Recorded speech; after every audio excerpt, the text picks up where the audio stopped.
Okay, morning everybody.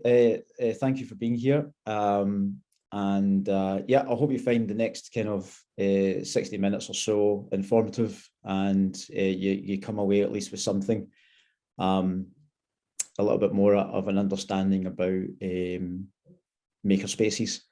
Part of the presentation and stuff that we're going to talk about today, yes, is about how you set one up, and that is quite straightforward to do. And we'll go into a little bit of the advantages and disadvantages of each one. But it's nice to see so many familiar faces, especially so Craig from Digital Extra. You know, they were pivotal in helping us set up with the funding part of our makerspace when we were doing our BBC Microbit Club. And you know, again, the very beginning of my journey many moons ago, Liz was kind enough to invite me as part of, I think it might have been maybe the first kind of cohort when we were, you know, working in partnership. It was Scotland with Finland, you know, a nice hotel somewhere. I can't remember. I think it was in. It was like, we went to Karen Bale House in Marble, yeah. Brigade headquarters. I think they'd be very pleased to know that you described it as a nice. That must have been 2016 or something like that. It was quite early on anyway.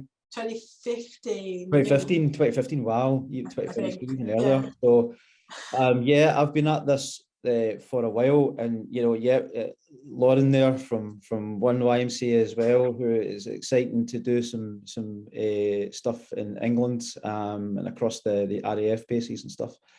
And then of course we've got More Collective, who YMCA Scotland are in partnership with, doing an exciting project. I'm not sure if we can talk about that project yet. I'm never sure if we're allowed to talk about that or not, if the official launch of it's been done. So yeah, you'll all find out about that project that we're doing with the Life Changes Trust. So everybody here I'm pretty much involved with in some way or another. And for those of you who haven't met me before, welcome, and hopefully yeah, you'll find this quite intuitive. So what we're going to do without any further delays is we'll go to my share screen here, and right. Can you all see that? Cool. Okay. So hopefully this is all going to work for us all today. Any issues, let me know if you can't hear any sound or there's something that's lagging or anything like that. So it's 9:45, so we'll go ahead. So when we talk about how to set up a digital makerspace, we're really kind of talking about 21st century youth work now.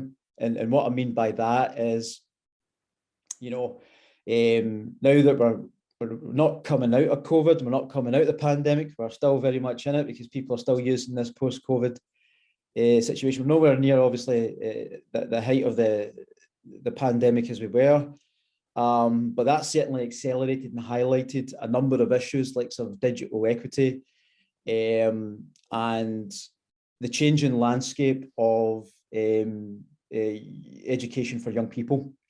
So it's about how does youth organisations make themselves relevant within this very digital technology age. And you know, it's very, you'll see when you're doing a makerspace how very clear that is done through doing likes of employability and digital pedagogy and all of these kind of things that we're going to talk about today. And for me, it's kind of a unique thing, this 21st century youth work, digital youth work stuff that we're talking about and developing more and more. And it's then how do you compare that to likes of youth organisations that maybe do sport, maybe do kind of traditional approaches to youth work, or do issue-based youth work, or kind of other aspects of youth work that you're kind of more familiar with growing up. And this is in one respect entirely different. But at the same time, it's still part of the same approach in youth work methodologies that we use, but we're using it in a different fashion using technology. So that's what I mean by 21st century youth work. So the overview of today is, what is a makerspace? I'm sure most of you already know what that is, but we're going to do a kind of a slight deep dive into what a makerspace is, because there's lots of different terms for makerspaces these days. And it's important that you understand a little bit of that before you set one up. what is a digital makerspace and how that slightly is different or slightly diverges from the other makerspaces that are out there. And then we're going to go into that part of that journey. So in 2015, 2016, I set up mobile makerspaces from the boot of my car to churches, to community halls, and parks when we were first getting started, without actually knowing that it was called a makerspace. And then eventually we built the flagship that everybody knows, which was the big makerspace, permanently fixed makerspace in Paisley. And then during the pandemic, because we couldn't use that massive, huge resource, we then developed the virtual makerspace using VR and AR and things like that. And I'm going to go through all of these options with you. And then we're going to look at why you should consider or have a makerspace. And then part of the session is going to be that you actually might already have one. Like it turned out to be that I had one. I just didn't know it was called a makerspace in 2015 until somebody told me that's what I had. And then there's going to be some links between makerspaces and digital incubators and how they really kind of interconnect with each other. And that really plays a big part in terms of Scottish Government strategy for digital and the economy going forward for Scotland's future. And then we'll open it up to some Q&A at the end. Okay, so there we go. So the first part we're going to do is, are you already a makerspace? And to establish that, we need to find out what a makerspace is. So again, I'm not going to read everything out, and I'm sure that Hilary will send this presentation to you for your own notes and things like that. A makerspace is a collaborative workspace. So already within, your kind of traditional youth work setups, you've already got collaborative workspaces where young people come together, maybe in a youth club or in a school or in a library setting, and they come there to learn and to explore and to share ideas.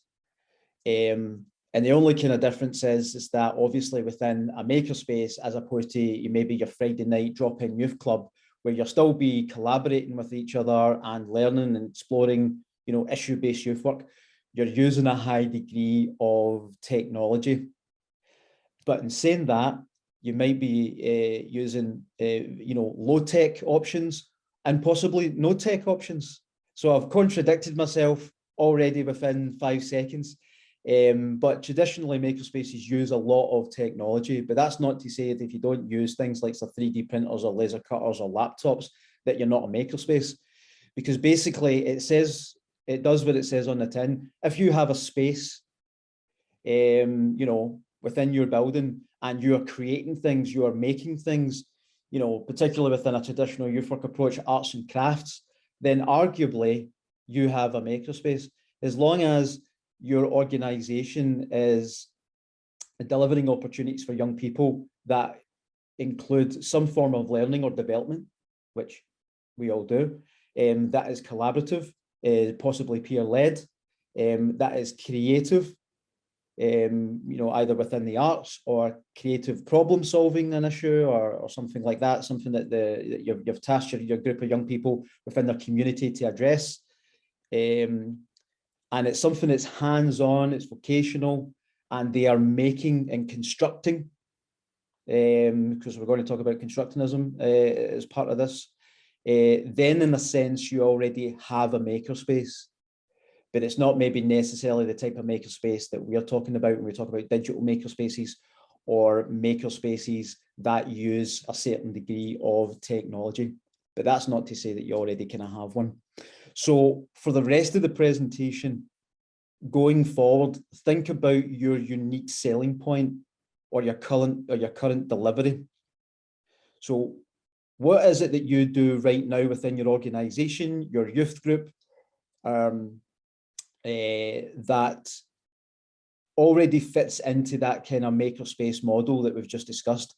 Something that young people are learning, that they're collaborating together, that they're doing something creative, that's hands-on and is making and constructing things.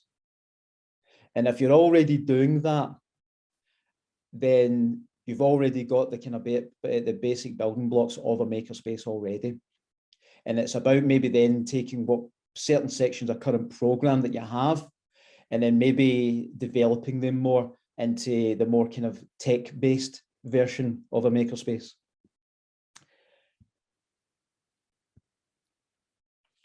Now, there's different types of makerspace that you might have came across. There are hacker spaces, there are fab labs or fabrication spaces, and there is there's a third one that's called a kind of a social development space. And these makerspaces all have very similar attributes in common, but there is some kind of unique differences, and that you might feel that what you already currently deliver or do maybe isn't so much of a makerspace, but fits more into a hackerspace or a fab lab, which is a fabrication. And I'm going to go into these two things in a minute, but essentially a hackerspace is basically about repurposing something. It's about taking something like your toaster, taking it apart and creating it for another purpose that it was never meant for. So we're hacking that particular object or item or something like that. But it has its connotations within computer programming, as we'll see. And then obviously Fab Labs is about, like fabrication. So it's about manufacturing and about using things with 3D printers and laser cutters in the main. So Fab Labs were developed by MIT in the States, and they define a Fab Lab, again, because there's a certain amount of, jargon, tech, words that you can get lost in.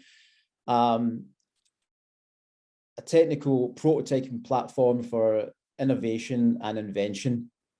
But one of the key aspects within Fab Labs is about that entrepreneurship, again, which we'll kind of explore a little bit later on, and about that kind of incubation, business incubator space that you have within makerspaces now. And it's very much tied to that kind of Fab Lab environment, about that manufacturing and creating and building something, prototyping a product or a service that you can maybe sell on to the public. So that's basically what we call, so you might not do so much of the kind of making aspect in terms of a makerspace, in terms of the makerspaces are kind of a kind of general, think about them like sort of a kind of digital youth club. So then your kind of traditional Friday night drop-in youth club, you'll do all sorts of different things. You'll do, a bit of sport, a bit of art and craft, a bit of issue-based work. It's a bit of everything. And basically makerspaces are like that. But Fab Labs are very much about fabrication, making, entrepreneurship. And if that's something that you do very particularly or wish to do something as a focus, then it's more of a fab lab, the fabrication lab that you are than possibly a makerspace. And the other aspect is hackerspace. Now, hackerspaces were first started up in the mid 1990s in Germany, and the concept of a hackerspace is, again, you'll see the similarities here. It's places where the community, or in this case, a group of computer programmers, collectively meet and work and share information and infrastructure. And they would hack technology and try to make it do something that it wasn't meant to do. In the term hacking or hacker in the computer sense, this progressed to hacking of physical objects. And that's very much what we do with, microcontrollers, with Arduinos, Raspberry Pis, BBC microbits. That's all part of that kind of hacking or hackerspace type area. So again, if your activities or focus is about repurposing items, then arguably you're probably more of a hackerspace than you are a kind of general all-round kind of makerspace. So again, it's just to be clear on the different kind of aspects of makerspaces that are out there, because one of these might fit you better than the other, or you might identify one better than the other. Hackerspaces aren't really used as a term much, as you can imagine. It has unfortunate connotations, negative kind of imagery around about it, because the word hacker is about, you know, hacking and cybersecurity, and funders and schools in particular don't really use or like hackerspaces because of those kind of, you know, negative connotations. Probably they are arguably more attractive to young people, because it's a bit more edgier than what a makerspace is. But yeah, in terms going forward for funding and things like that, and the reason for why I say that is because lots of funders and schools and things like that are still getting their head around or understanding the terminology of what a makerspace is. And even when you tell them it's a space where you make things and you break it down as basic as that, they still kind of slightly struggle with the concepts. When you speak about a hackerspace, they immediately think of, you know, sinister and, you know, likes of Anonymous, and thinking that you're teaching young people to hack into systems and that, you know, they're going to be up to no good, which is definitely part of the education that we do within a makerspace, because that teaches how to build robust websites and systems so they can't be hacked. But again, the terminology and what a hackerspace really is and what people think it is are two worlds apart, and sometimes it's better just to go down the road of least resistance. So this here might look a bit confusing, and this is me trying to do kind of one of those two, you know, the MC equals squared, you know, that kind of thing, because we're talking about a bit about computer science, we're talking about a bit about makerspaces and whatnot.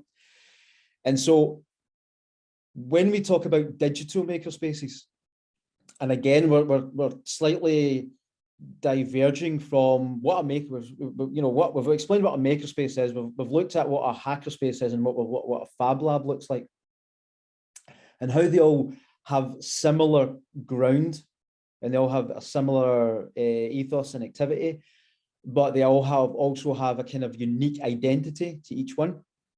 So if you take the concept of a makerspace is made up of that kind of generalized, we do a bit of everything, just like a traditional Friday night drop-in youth club. So if you take the elements of a makerspace, the elements of a hackerspace, and the elements of a fab lab, and you add in the dimension of digital, so 3 + 1 = 4, or we take makerspace, the M, the H, the F, and you add in a D, which is for the digital. That then creates the ground for the digital pedagogy, which is the learning aspect, because it's easy enough to set up a makerspace, but it's important that you understand the form of teaching that you're going to deliver as part of that makerspace, because essentially a makerspace can be a room, or can be you know, a mobile without any walls at all, and you have all this tech, but if you don't understand the kind of teaching concepts that you're going to be delivering as part of this, then you are essentially, you know, failing young people in terms of the full experience that they can have within that makerspace environment. So part of the important aspects of a digital makerspace is that it can be applied online, it can be a hybrid, it's also face-to-face learning environments. So we're taking everything that we learned from the pandemic about hybrid teaching, about online teaching, as well as that in-person teaching. And it's very much the digital pedagogy of it all is very much rooted within the constructionism. And that's a theory that's based on the idea that people actively construct or make their own knowledge. And that reality is then determined by your experience as a learner. So basically, learners use their previous knowledge as a foundation and build on it, and then they develop new knowledge. So again, you're going to bring in lots of young people into a makerspace or that makerspace environment that is completely new to them. And their only experience with technology has either been with their mobile phone or through computer science classes at school. And through that kind of youth work methodology approach that we use, tied in with the makerspace or the hackerspace or the fabrication space that you're going to be setting up, they're going to be taking that previous knowledge and then developing new knowledge. And it's done exactly the same way that you do all youth work. So Friday night drop-ins, sports activities, issue-based youth work. So we're still using the same approaches in terms of youth work methodologies. We're just dressing it up in a new approach, which is this 21st century youth work, where we're using lots of technology, face-to-face or a hybrid model of that, to give young people new experiences within the age of technology, the age of digital. So again, that's important to take that aspect in when we're setting these up. So, and forgive me if I'm rattling through this quite quickly, but just any questions that you have, we'll definitely deal with that at the end. So setting up a mobile makerspace. So in 2015, 2016, what we had discovered is that there was a McDonald's on the high street in Paisley. And when we were doing street work, to find out what was going to be the need that we were going to address, because the Renfrewshire and particularly Paisley as a town was inundated with all sorts of youth activities. And they were all youth activities that were covering very particular specialisms like music or drama or sport, mental health, outdoor activities, forestry and camping and things like that. So there's no point doing any kind of duplication of that. But when we were doing this, our street work in the town, in the area, and we were doing this kind of September, November, December time of about 2015, we had found that huge amounts of young people on a Friday and a Saturday night were congregating outside the McDonald's on the high street in Paisley. And that was because in 2015, it was the only place that had free Wi-Fi. So you had loads of young people that were congregating outside in terrible weather, to the absolute desperation of the McDonald's manager, because nobody was wanting to walk in there and negotiate this crowd of young people trying to get through the entrance on a Friday night for a cheeseburger. And so we had conversations with that particular McDonald's restaurant about how we could support those young people, and allow for their business not to be disrupted. And so when we were talking about with those young people, what we had found is that lots of those young people didn't have Wi-Fi access at home.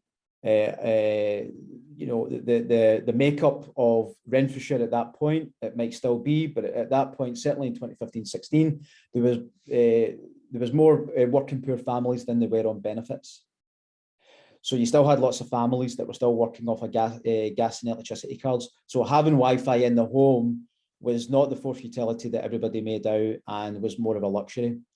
So this strikes at the heart of digital equity, because although that we're through what we had done was build this mobile makerspace, that was addressing the access issue to technology, but it was only addressing half of that picture, because the other half is, in terms of digital equity, is about your frontline staff, your teachers and other people, to actually be trained up enough to be able to deliver and use all of this equipment to its full advantage, so that young people could take full benefit of it. So if you've never built a makerspace before, or you're doing this session to understand what makerspaces are, and we've obviously touched on that a little, they're actually quite easy to set up. And depending, a makerspace is a bit like a piece of string. It's like, you know, how long you want to make it, how complex do you want to build it. You can build very basic ones, you can build very complex ones, and I'll show you some complex ones. And obviously, the more that you want to do, the more that's going to cost. But when we were setting up our mobile makerspace back in 2016, our equipment list consisted of microcontrollers such as Raspberry Pis, BBC Microbits, Arduinos, which are little mini computers that young people can hack. So they can take a computer board and start to mess about with that without any worries that they're going to break it. And that was them starting to develop that new knowledge and start to develop that new understanding about, you know, when I write a piece of code in the Ethereum that is the screen, it has a tangible physical impact out here in the real world because I can see it on this physical board, whether it be a microbit or a Raspberry Pi. Now, because it's mobile, half of the places that we went into, likes of, and this is some of the practical tips, is that when you're working from a library or a church hall or a community centre, half the places we went to didn't have Wi-Fi. So at the very beginning, we were all tethering off our mobile phones, courtesy of 3, because remember 3 used to have this great deal for £25 a month. You had unlimited Wi-Fi and you could tether, and everybody was tethering off of my mobile phone from their laptops and everything else, to the point where, you know, it was beginning to really lag quite badly.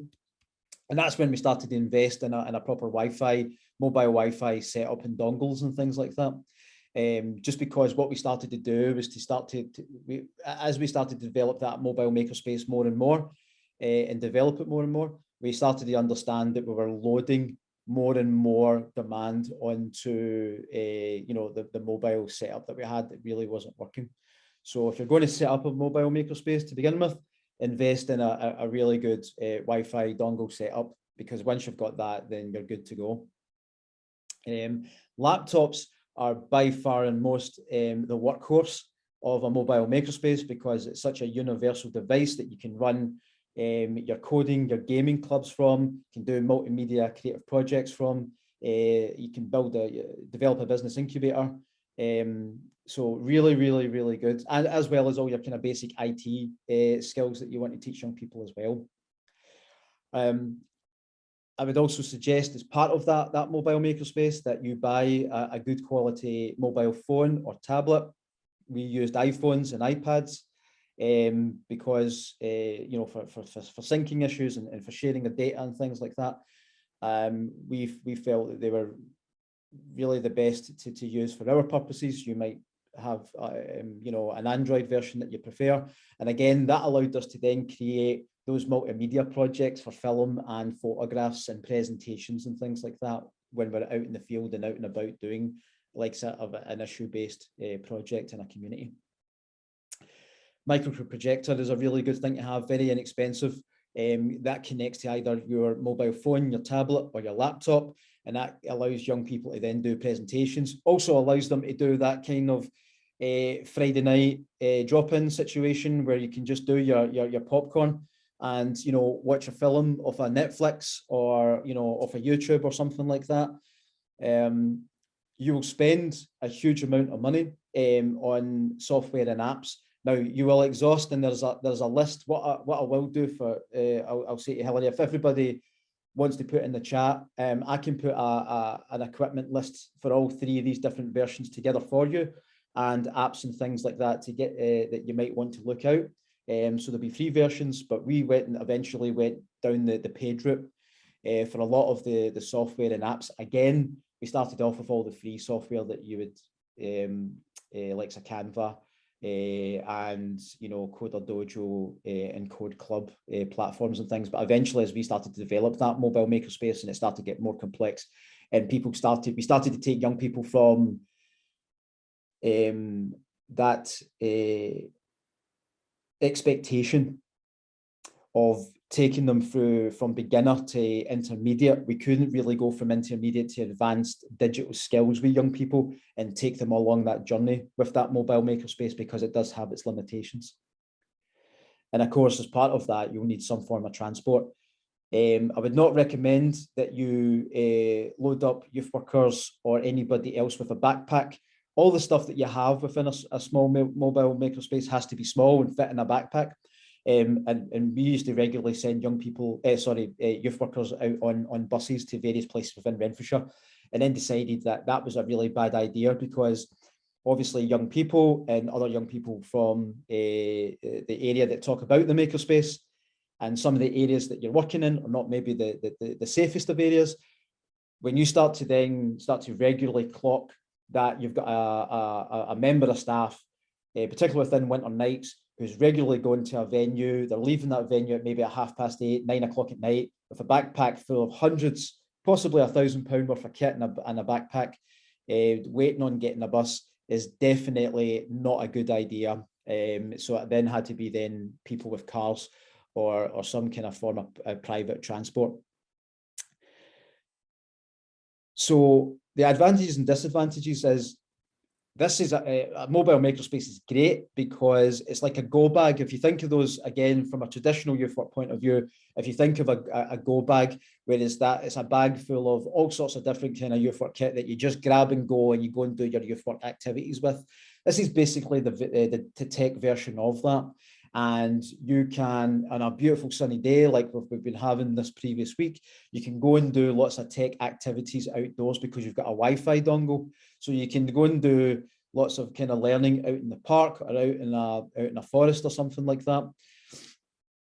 As well as doing kind of indoors, you can deliver a mobile makerspace within schools, or within other youth organisations that don't have that kind of digital setup, and you can go in there and charge for that. Essentially, that's what we did. Everything on this list is all under 5k, pretty much. And again, the other advantage is that a lot of the small stuff that you're going to be using, like some BBC microbits, Wi-Fi dongles, laptops, mobile phones, they're all battery operated.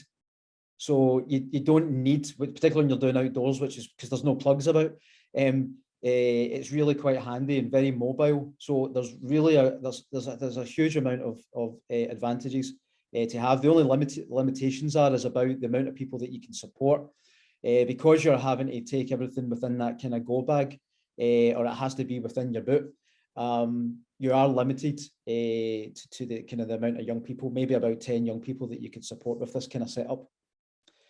But again, the projects that you could deliver, if you've never set up a mobile makerspace before, is a great, robotics club, gender-based STEAM projects, podcasting projects. So you're still covering all your issue-based and community activities that you're incorporating into that makerspace.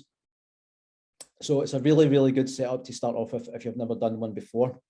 So now we're going to look at the complete opposite of that, and we're going to look at the kind of fixed location makerspace, or the kind of makerspace setup that you might be familiar with, or particularly for those of you who have had the opportunity to visit the makerspace in Paisley. So again, when you're setting up, we're talking about, so think of your mobile makerspace as your small makerspace, your introductory makerspace that you can take young people on that journey of development and learning and constructionism and that expectation that you're developing in them in terms of learning technology, from a beginner to early stage intermediate. From here on in, when you're doing a medium or very large makerspace, you're doing the introduction, you're doing the beginner, but you're also doing very much so the intermediate and also the advanced. So everything we're doing here is at the advanced stage as well. And so you'll start to see from the equipment list the Fab Lab elements that are well known within a medium to large scale makerspace. So your laser cutter, your 3D printer, your CNC milling machine, your heat press, your vinyl cutter, your green screen studio, desktop computers. They're not mobile. You can, these things weigh a ton. I mean, a laser cutter, unless you've got a desktop laser cutter, and even then, that takes up your entire boot. These are big, heavy objects. So this is very much about, if you're looking to do things like a laser cutter, 3D printing, vinyl cutting, or even a green screen studio, you're going to have to look at a permanent space within your buildings or within whatever area that you've identified to set up a fixed location makerspace. So you'd still have everything from your mobile makerspace equipment list. But the other difference is that you need commercial grade Wi-Fi, because as we were talking about before, so when we were on a mobile makerspace, you know, you're running things off of laptops, you know, and microbits and you know, iPhones and all of these kind of things to do all your different various projects, and you're loading a huge amount of demand on a tethered mobile phone, and then you know, when that starts to lag and it starts to cause problems, an impact on your service, you then, you know, you upgrade it to a proper Wi-Fi dongle. What you're doing here is that when you start to look at the more kind of heavier side of the objects that you're going to run in a kind of a large or a medium or large makerspace, it's better to have commercial grade Wi-Fi, because one of the things that we had learned, and you'll see this in a minute, is that when you have young people that walk into an environment, such as the makerspace that we're going to show you, and this can be a medium or large, you're immediately raising their expectations about what they're going to experience, and nothing kills that experience quicker than slow Wi-Fi.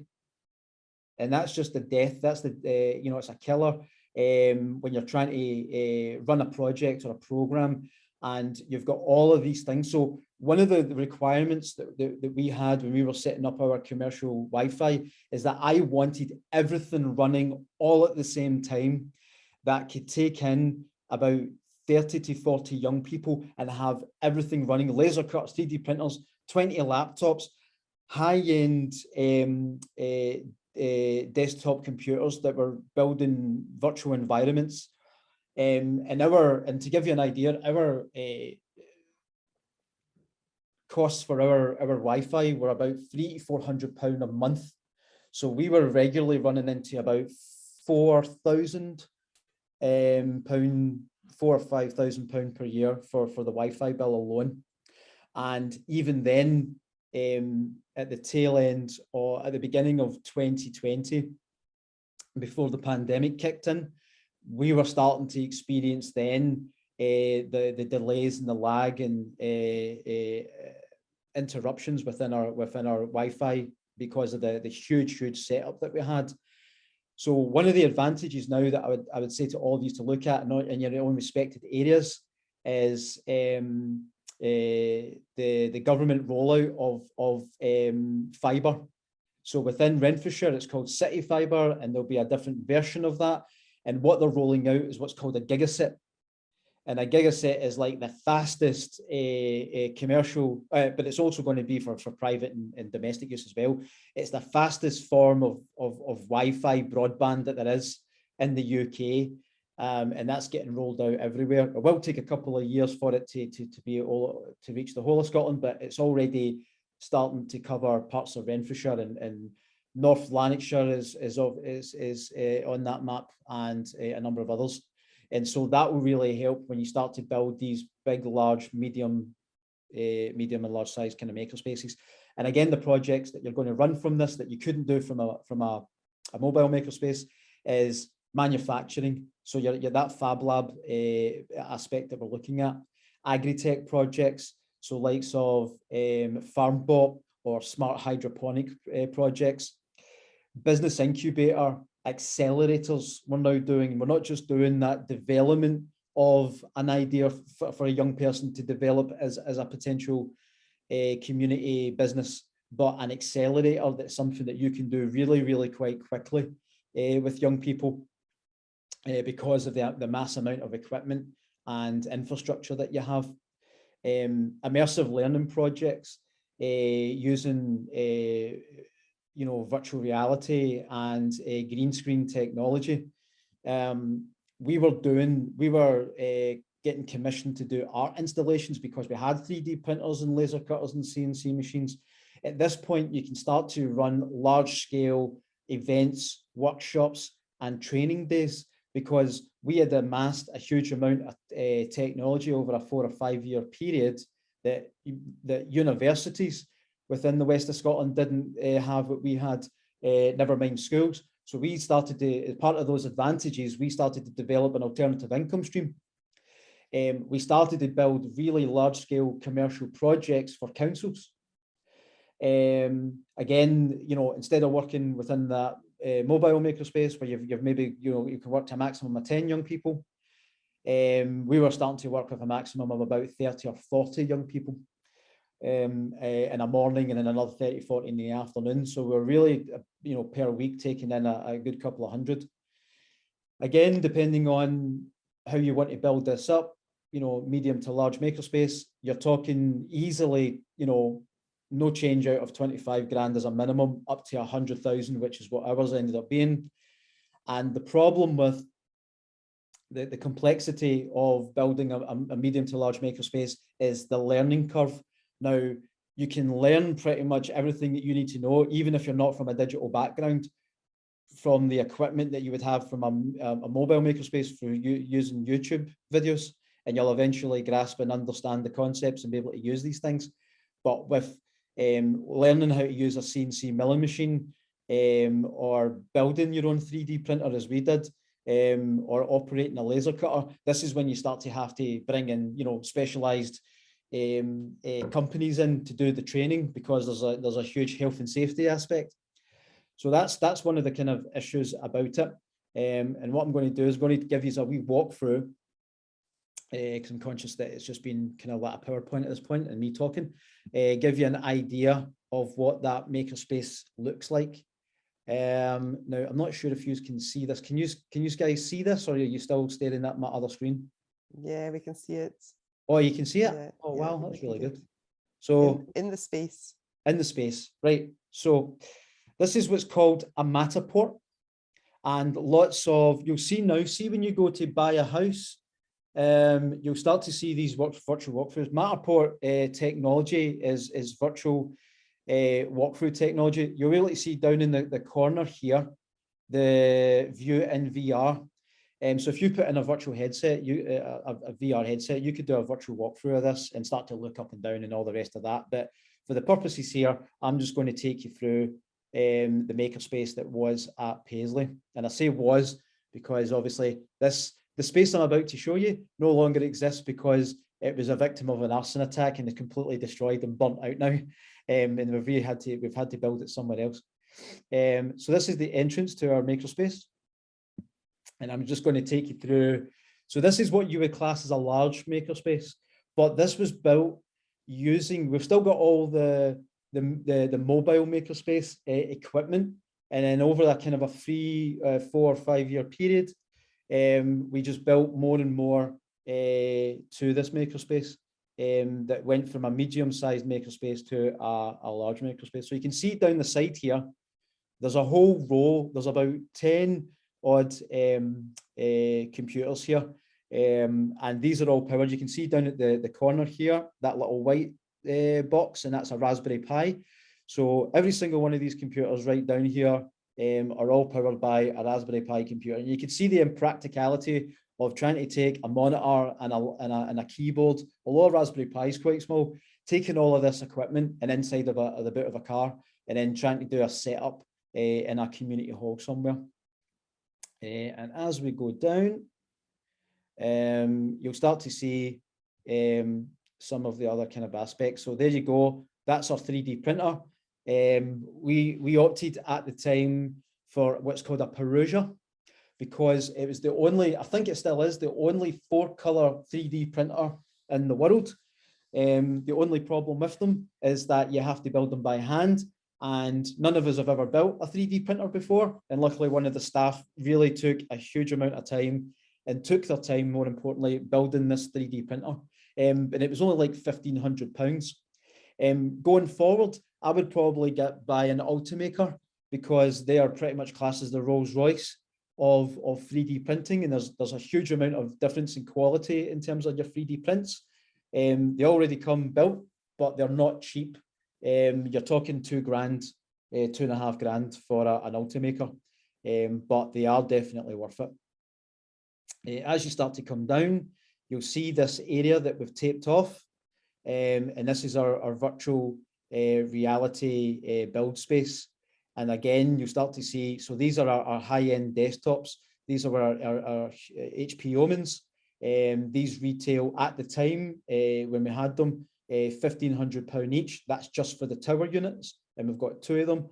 And then you've got to then obviously then buy your HTC and your Vive headsets and things like that. And what we did is we built virtual environments for various different schools and companies and things like that. There you go. There's your projector. Again, micro projectors are a really great thing within a mobile makerspace, but within a medium to large makerspace, what we did was lots of, as part of those business incubators and accelerators, we get young people to do a pitch.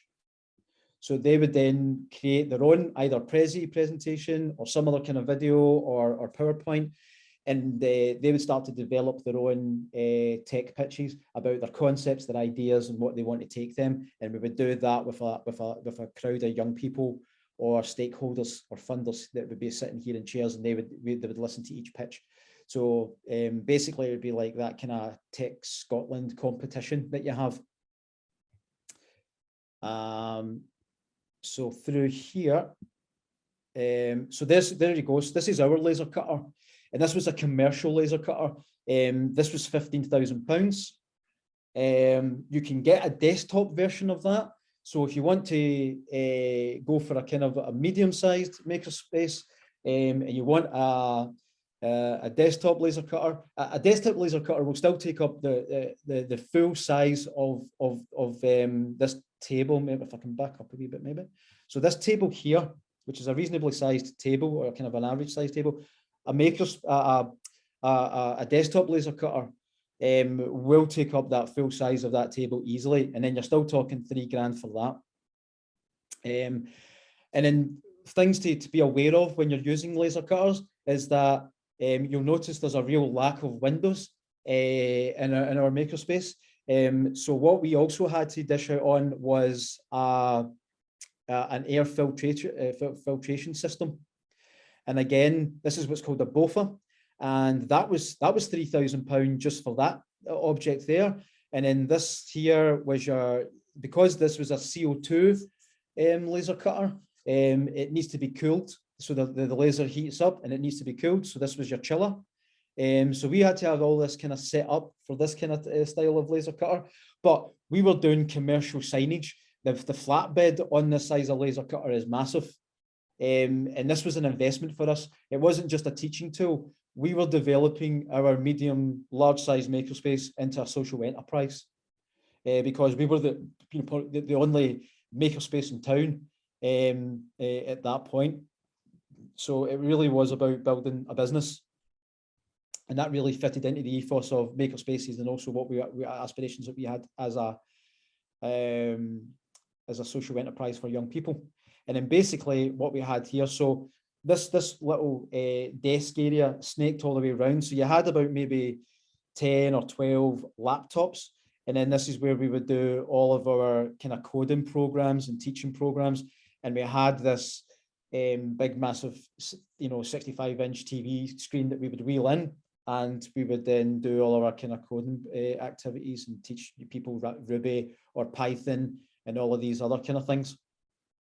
I see that somebody's put in a message in the chat, but unfortunately I'm not going to be able to read that, so we'll come to that at the end if that's okay. And then obviously as part of STEM eventually becomes STEAM when you get to our stage. So we're doing lots of electronic art and music, and again iPads, introducing young people to that instant gratification. And this was a really huge important aspect of meeting the expectations of young people using technology. Again, a huge amount of you will already be aware that young people still need to have a context and a reason to be motivated as to why you use 3D printers and laser cutters in VR. Because if they don't understand the context of why they need to use it, either for the development of a future job or career, or something that's going to help them in the immediate with their homework or schoolwork or something like that, or something that they want to develop as part of their own business at 10 years of age, then there really is no point for them from their point of view as to why they need to learn all this. And they're quite content with learning everything that they get from their mobile phone, because that's part of their peer group. So what we want to do is, we don't want to teach young people this high learning curve of how you use a laser cutter or a 3D printer, because by the time you go through all of that, they're bored. So we want to really give them instant gratification. And what we did is we linked these iPads with all the kind of really cool samples, and link it up to a large PA system. And within minutes, they're rocking out, and they're the next tech DJ, and they're loving it. And they're starting to really then grasp the understanding that creating music or short films is something within their grasp of capability. And then they start to do much more of a kind of a deep dive into these areas, and that then starts to open up these other technologies that they might be slightly closed off to. This area here, this became, because when you walk into our makerspace, you were there to learn. That was very evident and clear. It wasn't so much of a kind of a playground of fun activities in terms of leisure. It was about learning. It was about learning to code. It was about learning to problem solve. It was learning about developing a project. But we also understood that we were starting to perhaps lose a certain aspect of the kind of youth work, kind of fun aspect of youth work, and about why young people were, coming to learn and to socialize. And we kind of lost slightly part of that socialization aspect of what we're doing, because we started to really immerse ourselves into the teaching and the learning, and we got lost in the technologies as part of our journey. So we decided to set up a kind of retro gaming corner that young people then could, if they were doing 45 minutes or an hour and a half of intensive coding using, Unreal Engine or something like that to build something, they could go away for 10, 20, 30 odd minutes and just play Pac-Man on an Atari or something like that. And we also obviously used the projector for film nights and things like that, and we did social nights. But that wasn't, from the outset, something that was apparent to us when we started this. And here is the green screen. Again, you can see how that's kind of difficult to try and then do. You can, use this as a kind of a mobile setup. Again, it's a bit pernickety and it's a bit fiddly to do because of the lights and the way that you've got to set up the green screen. And what you've got here, so what you've got down here is an iPad Pro, and this would be on what's called a TouchCast stand, and we use this technology called TouchCast technology, and that was this two-way interactive. So when we were doing information videos, you do a lot of information videos using YouTube, and that's passive information, where you're getting that information and you're receiving it. Whereas we were doing lots of kind of green screen, touchcast, two-way interactive videos where we were putting content up that you could actually touch through your phone or your iPad or your tablet or touch screen laptop, and interact with that content. As you come up here, you'll start to see that we were using things like I'll just come up there.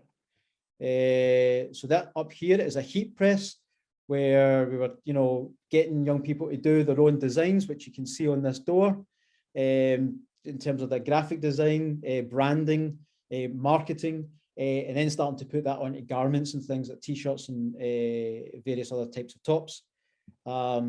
As I said before, so there you go. There's our we've got three different colors. We've got a pink, a kind of clear, and a black. And this was all set up through this Perusia printer that does a 3 or 4 color print. And I don't think even an automaker at $2,500 does that. As you come up here, we've got, an iMac You're starting to see some more of the kind of music making tech equipment. So you've got a PC music interface where you can stick the jacks of your guitars or your keyboards into the computer and start to use various music software. That's a drum machine. And this here is a vinyl cutter, which is basically, we can, create our own posters, our own kind of graphics and things like that. So that up here was done through the vinyl cutter. So young people can design their own wall murals, their own kind of wall art and things like this. And that's what this piece of equipment's for. It's about £1,500 for that one. You can get much smaller desktop versions of this that cost like £100 off of eBay. And you'd obviously do much kind of smaller stuff. But this is giving you an idea. This was I always do this. We always do a kind of, this was very much a fabrication studio that we were building. Again, you'll see from this is one of the projects that we did for Renfrewshire Leisure Libraries. So obviously Paisley is known for the weavers and for the Paisley pattern, and that was based off of what's called a jacquard loom, which is something that we had in the other room. And a jacquard loom is a big weaving machine, and the jacquard loom was the IBM computers of the 1960s and 70s were based off of jacquard loom technology of the 1800s. And then basically the IBM computers had like a printout card that you would feed into the machine, and then the machine would then understand that language and then carry out the instructions. So these here were done through the vinyl cutter, and these were basically big, large versions of those kind of printout byte cards that you would use on an IBM computer. And this was all part of our commercial setup. Through here was our creative music and art activities. So you've got like a sound desk, a digital sound desk, you've got your iPad, you've also got very small modular type interactive music making activities. Some of you will be, let's see if I can get on there. So some of you can see there's a makey, and again, little small modular type units that we used for making music. Then we had a podcast room that we soundproofed. And again, that was all part of our art within STEAM activities. So everything that you're seeing here.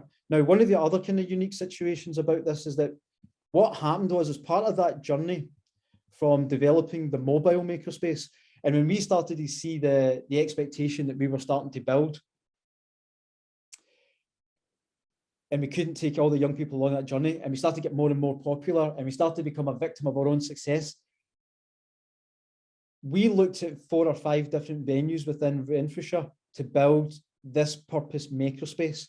So we had the luxury option of looking at places that were just 4 walls and a floor, and we repurposed and built the infrastructure of what we wanted before we shifted all of this in. So all of these plug points in the trunking and the positioning of other parts of the infrastructure of the Wi-Fi, because we've got various different rooms. So we set up the kind of Wi-Fi and things like that.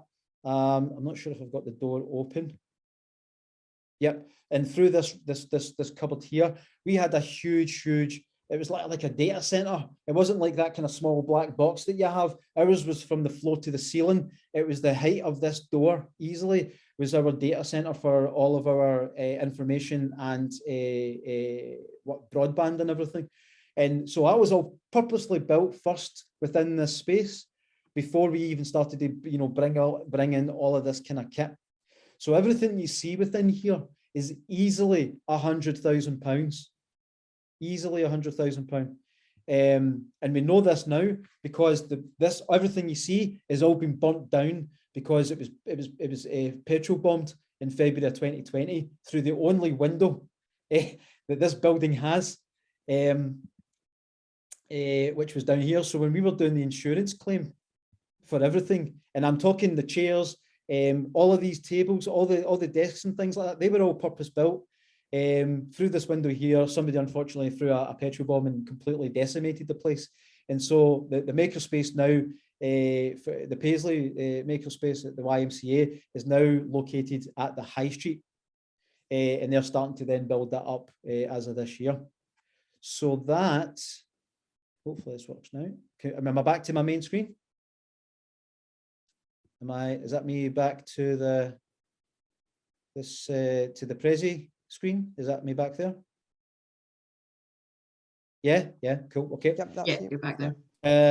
So that's gives you an idea of a kind of a medium and large type of makerspace. So what we're going to look at now is the last one. So we're almost near the end here. Setting up a virtual makerspace. And again, this is to give, you know, and again, this is still a digital platform. It's still a digital makerspace. It's very much probably more digital than the rest of them because there is a certain amount of hardware that you're using for the other two options. We had to develop, so in March of 2020, when Boris Johnson went and says, right, you've got to shut everything down, you're all working remotely. We didn't open up that makerspace. That makerspace was completely shut.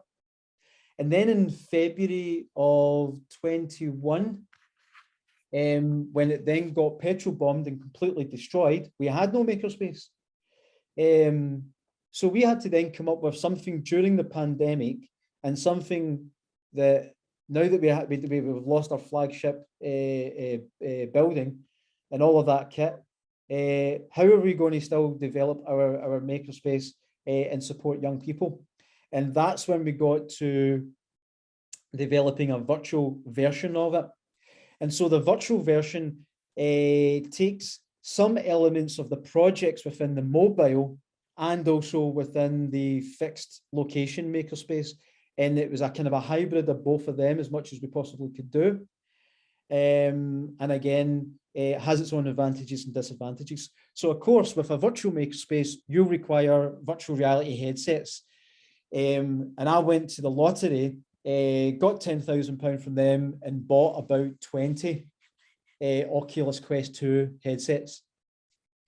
And that was at the point where Oculus had just released it, and they weren't, you know, there was all the issues about, you know, not being able to then share content on various different headsets, and you had to have a personal account and all the rest of that. I had the unique position of having a meeting with Oculus, which I understand that not too many people have. And during the kind of bad press that they were getting at that point, I was explaining to them what we were doing with their products. And they were loving this, that we were building this virtual reality makerspace using Oculus products and you know, supporting young people through the pandemic. So they then started to support us with some of the releasing some of the limitations or the barriers to what domestic users were experiencing. And eventually these things rolled out to be part of the standard offering for Oculus.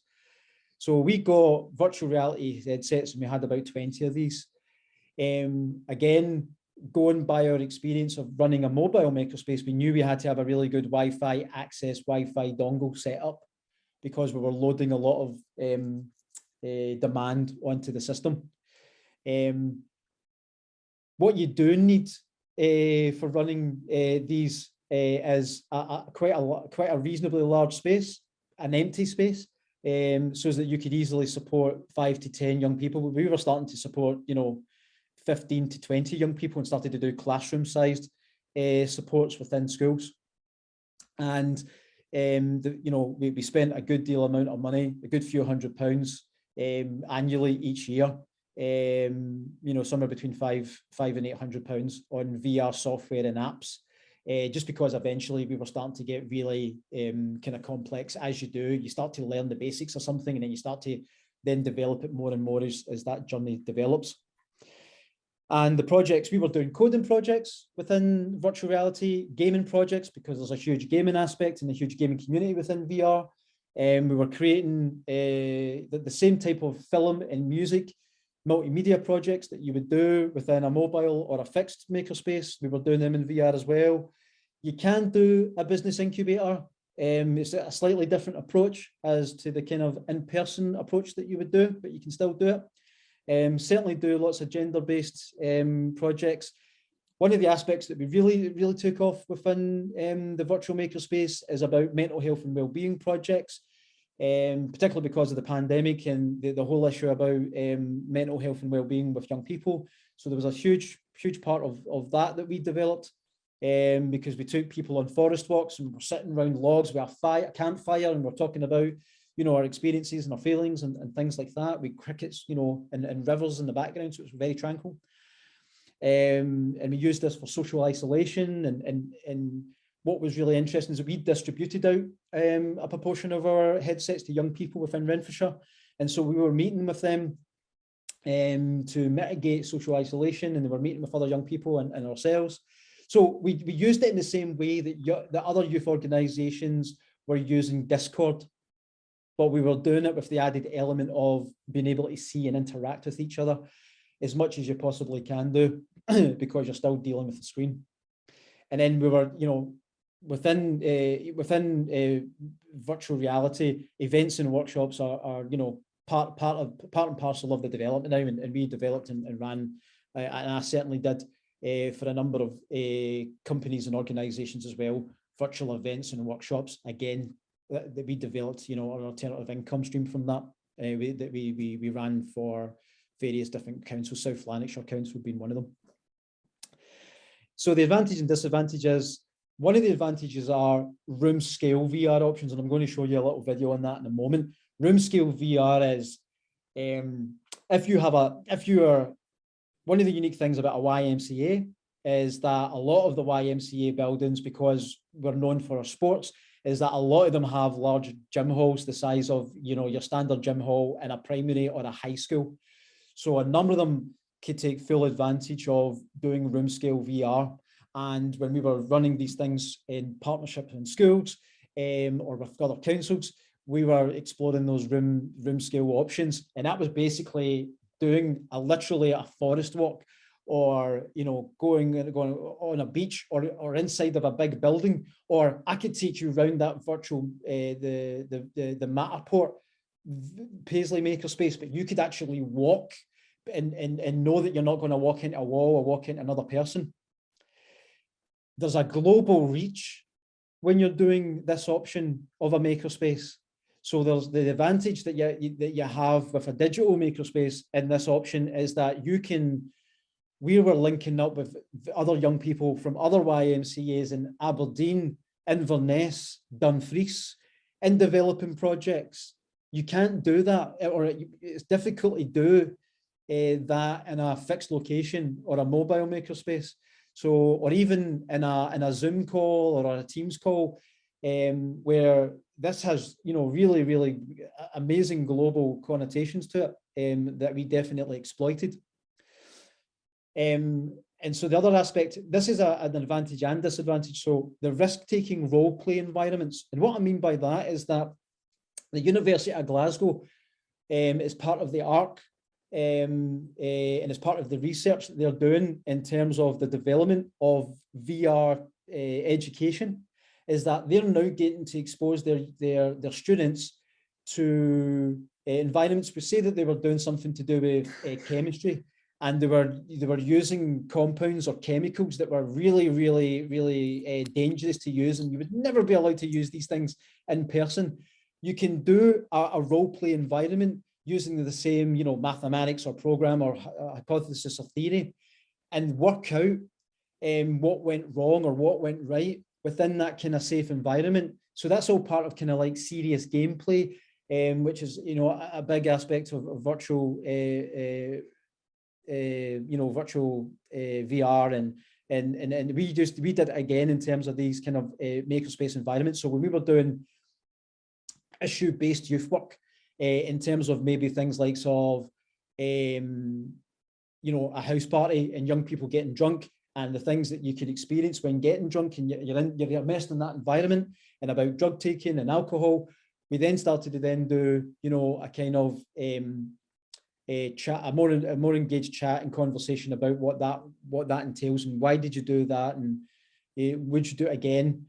So those kind of risk-taking behaviours and kind of examining them, but it was done in a really engaging way because it was in this immersive environment. Again, the costs can be, you know, it's £299 now for an Oculus Quest 2, by far the cheapest on the market. You can go for much dearer headsets, but again, for the purposes of youth work, these are perfect. And depending on how many that you want to buy, again, it's a bit like you know, how long is a piece of string? It depends on, you know, how many young people you want to support with that. So I'm going to just show you very quickly. So the first one is Get Into Summer, which was, you know, last summer when, you know, youth work started to open up in person. This is us doing a room scale VR version within a big gym hall for Renfrewshire Council, and you'll get to see the kind of idea of what it does.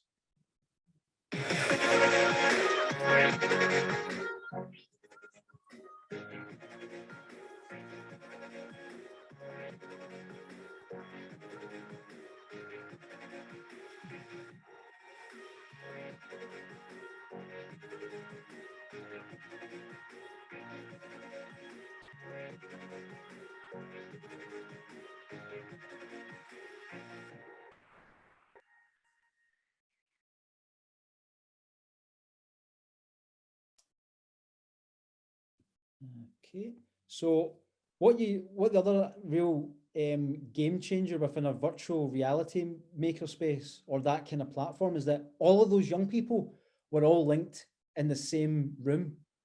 So you can have 5, 10, 15, 20, or even have 30 young people from across Scotland all in the same room, talking to each other, building things, creating things, coding together, problem solving together, using those aspects of a fixed location makerspace or a mobile makerspace, but having that hybrid of both. And the Spatial, well, we were beta testers for Spatial, so they're a commercial company that, you know, do collaborative. So we're going back to that collaborative learning again, and the tools that you have for that collaborative learning within these spaces.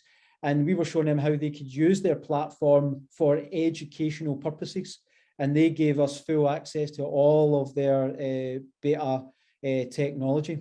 But this again will give you an idea of that kind of shared learning experience. Oh, no. There we go.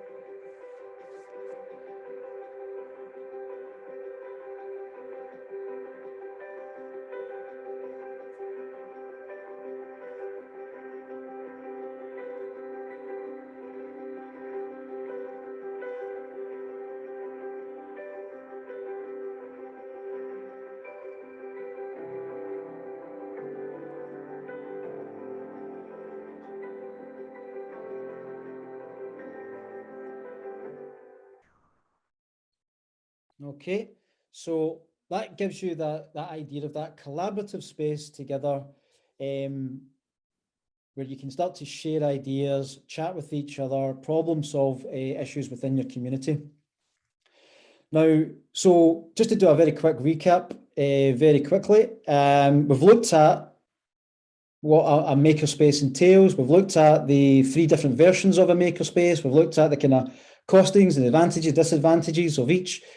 And some of you might be at this point considering, or you've got to go back to your board members or funders or the powers that be about, you know, you would like to develop some kind of makerspace. So one of the arguments is that why make space for a makerspace within your own organization or part of that? And there's 2 key aspects to this very quickly. And one of them is that, so 2020 is covering some really important aspects. So we're all about the environment and climate change. We're all about youth employability. We're all about young people's mental health and well-being. We're all about education and about how that's changing. And the other aspect of that is about digital equity. And one of the things that was part of the rollout for, the Connecting Scotland, and realizing about the haves, the vast gap between the haves and the have-nots when it comes to the digital poverty, is that, yeah, it's all well and good to roll out all of these laptops and iPads and things like that they did as part of that, and about getting young people and also the wider community access to tech. And you'll certainly do that through makerspaces, there's no doubt. The other aspect of that is about teaching youth workers, your frontline staff, teachers within primary schools and in high schools, and also colleges and further afield, about how to properly use this equipment to its full advantage, so as that the end user can take full advantage of all of the opportunities that it has. So makerspaces, digital or otherwise, are a great environment to address digital equity, because it's about that we developed those peer-to-peer learning. So young people learned how to use a laser cutter and then showed other young people how to use a laser cutter. Young people who learn how to code using Python or Ruby would then teach other young people how to do that. And what that started to address was these issues. That you might want to check out this organization called the Digital Poverty Alliance, and they'll get loads of information that will help with your funding applications and your justification as to why you should have a makerspace if that's something that's been a problem for you. 53% of those offline can't afford the average broadband bill, never mind the tech that we've just looked at here, and which is predominantly what these makerspaces would be supporting. Why is that doing that? I knew that was going to do that. Right. Can I do that? Will that work? Yeah. Okay. Let me just get back to that. Sorry about that.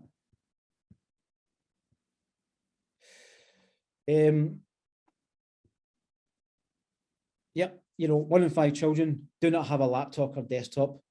And again, these are stats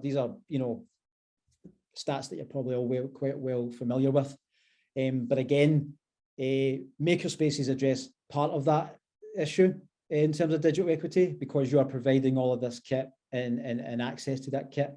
But the other aspect that you've got to take into account is how are you going to fully utilize all the capabilities of these technologies? And that's through the training and support of your youth workers or your teachers and things like that.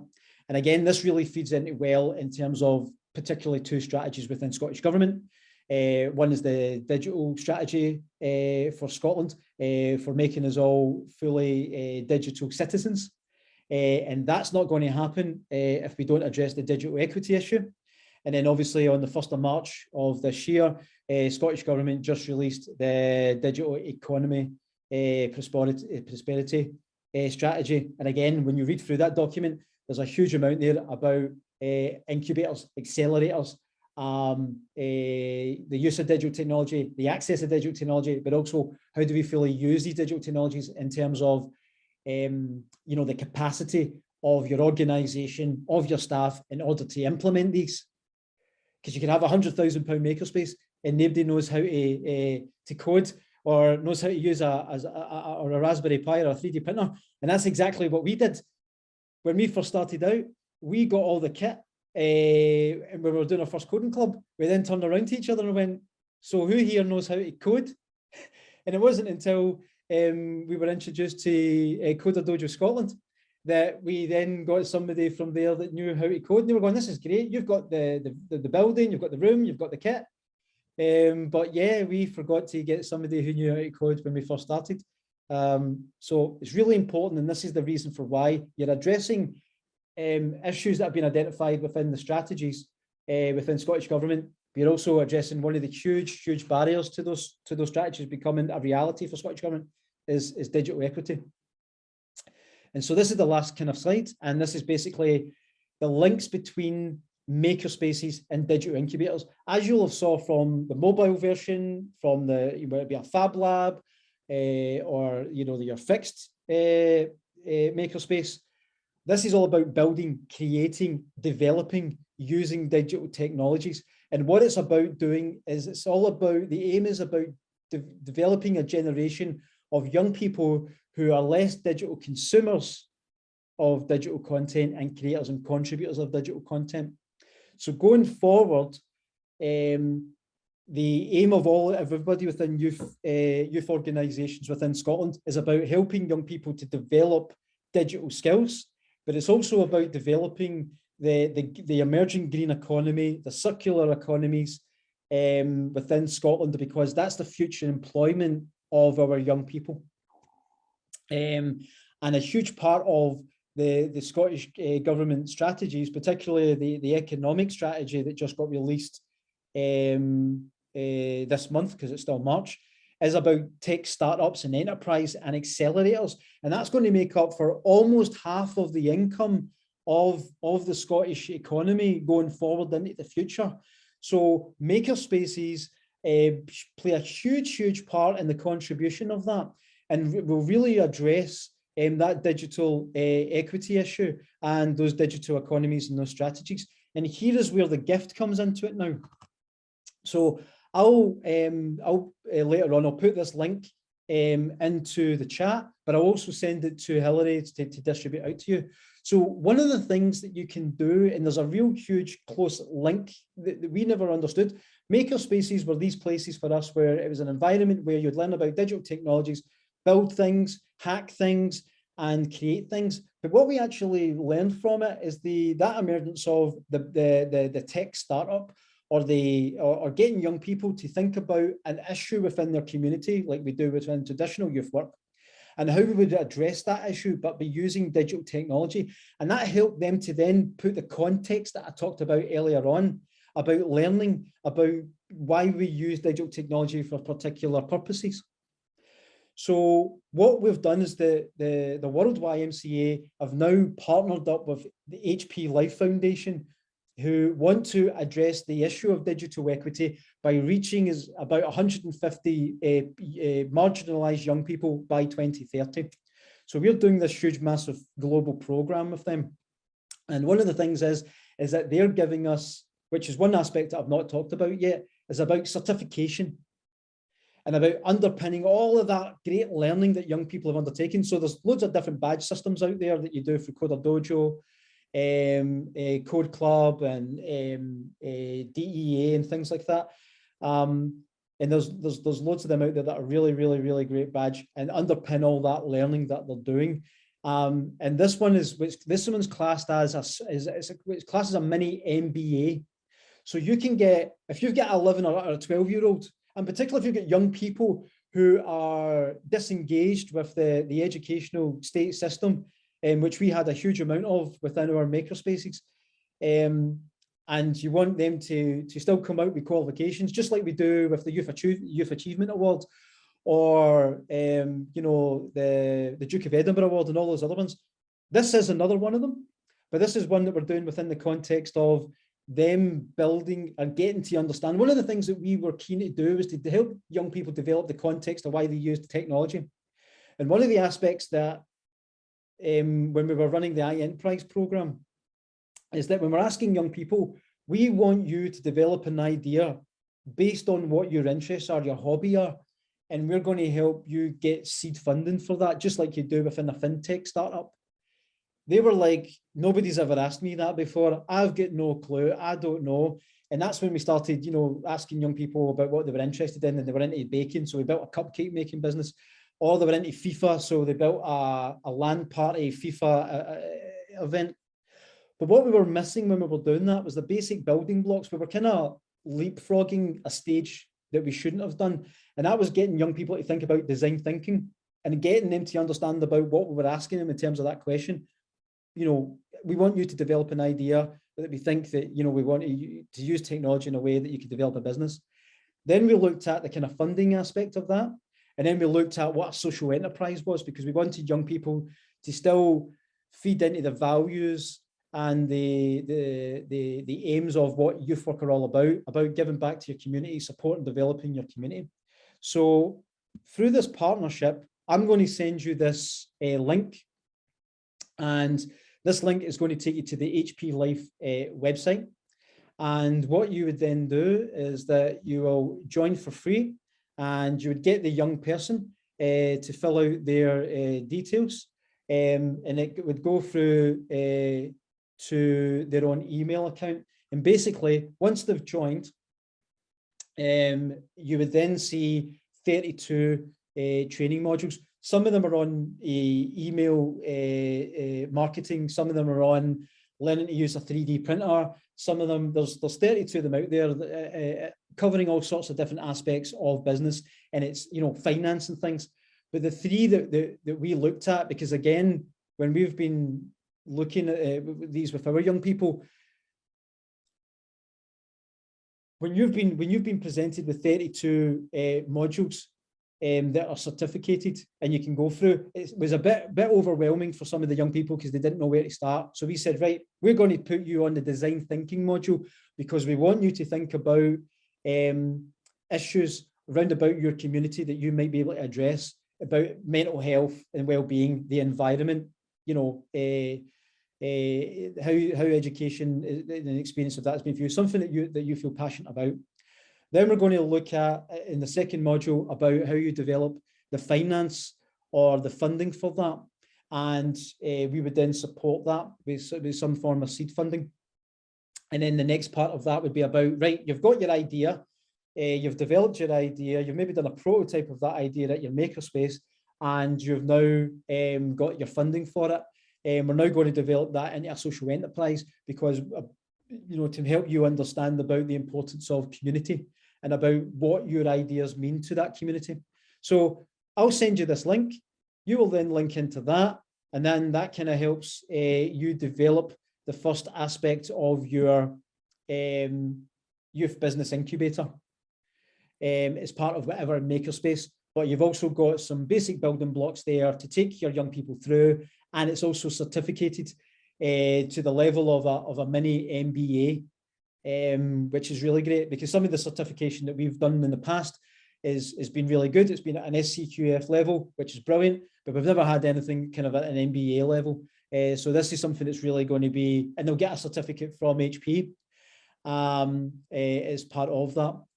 Okay, so hopefully, apologies, because I know I've ran on a wee bit, but hopefully you've taken something from that. I'll stop sharing now, and we're at that, you know, the Q&A part, and hopefully some of you will have some questions.